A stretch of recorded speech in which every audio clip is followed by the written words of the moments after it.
Ang dahon ng pandan ay isang tropical na halaman na kilala sa Timog Silangang Asya. Ginagamit ang mga ito sa iba't ibang mga lutuin, pati na rin para sa kanilang mga nakakapagpagaling na katangian. Narito ang ilan sa mga benepisyo sa kalusugan ng dahon ng pandan. Antioxidant. Ang dahon ng pandan ay isang magandang source ng antioxidant na makatutulong sa pagprotekta sa katawan laban sa pinsala mula sa free radicals. Ang mga free radicals ay mga unstable molecules na maaaring makapinsala sa mga selula at maging sanhi upang ma-develop ang mga sakit tulad ng kanser at sakit sa puso. Kalusugan sa pagtunaw. Ang dahon ng pandan ay nakatutulong na mapabuti ang panunaw. Naglalaman ang mga ito ng mga compound na makatutulong upang masira ang pagkain at itaguyod ang paggawa ng mga digestive enzymes. Blood sugar control. Ang dahon ng pandan ay maaaring makatulong na mapababa ang mga blood sugar level sa mga taong may mga diabetes. Naglalaman ang mga ito ng mga compound na makatutulong upang mapabuti ang sensitivity ng insulin at mabawasan ang pagsipsip ng asukal mula sa bitoka. Immune boost. Ang mga dahon ng pandan ay nakatutulong na palakasin ang immune system. Naglalaman ang mga ito ng mga compound na makatutulong upang labanan ang infeksyon at sakit. Pain relief.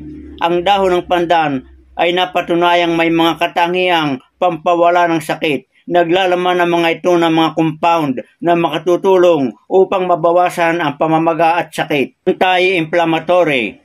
Ang dahon ng pandan ay may mga anti-inflammatory properties.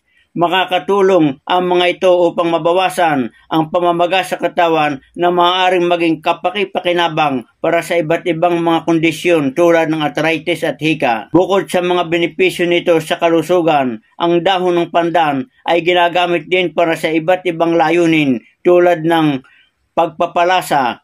Ang mga dahon ng pandan ay ginagamit na pampalasa ng iba't ibang pagkain tulad ng mga panghimagas at kanin. Mayroon silang matamis para sa vanilya na lasa na maaaring magdagdag ng lalim at komplikado sa pagkain. Pangkulay. Ang dahon ng pandan ay maaari ding gamitin sa pangkulay ng pagkain. Nagbibigay sila ng maliwanag na berdeng kulay na kadalasang ginagamit sa mga dessert at pastry. Pabango. Ang dahon ng pandan ay maaaring gamitin pangalawa na pabango. Meron silang matamis, floral scent na kadalasang ginagamit sa Timog Silangang Asya. Insect repellent. Ang dahon ng pandan ay maaaring gamitin sa pagtataboy ng mga insekto. Naglalaman ang mga ito ng mga compound na maaaring umiwas sa mga insekto.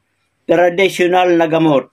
Ang dahon ng pandan ay ginagamit sa traditional na gamot sa loob ng maraming siglo upang malunasan ng iba't ibang mga kondisyon tulad ng ubo, sipon, at sakit ng tiyan. Mahalagang tandaan na ang dahon ng pandan ay hindi pamalit sa pangalagang medikal.